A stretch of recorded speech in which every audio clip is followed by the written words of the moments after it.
ఏదైతే ట్రాష్ ఉంటుందో మనుషులు బ్రెయిన్లో అది ఎక్కువ పెట్టేసుకుంటున్నారు. ఏదైతే పనికి రాదో, ఏదైతే అసలు వాళ్ళకి అవసరం ఉండదో అదంతా మన బ్రెయిన్లో నింపేసుకుంటున్నారు, డంప్ చేసుకుంటున్నారు అనమాట. దానివల్ల లైఫ్ ఫాస్ట్గా వెళ్ళిపోతూ ఉంటుంది. మన జీవితంలో మన కంట్రోల్ పోతుంది. పక్క వాళ్ళ జీవితం గురించి మనం ఆలోచిస్తూ ఉంటాం.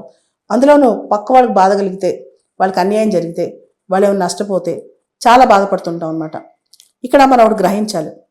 ఇప్పుడు మన వాళ్ళు, మన సొంత వాళ్ళు, మనకు తెలిసిన వాళ్ళు, వాళ్ళ జీవితంలో పైకి వచ్చినా, వాళ్ళకి మంచి జరిగినా, లేదా వాళ్ళకు కొంచెం మంచి గొప్ప అవకాశాలు వచ్చినా మనం వాళ్ళని బ్లెస్ చేయాలి.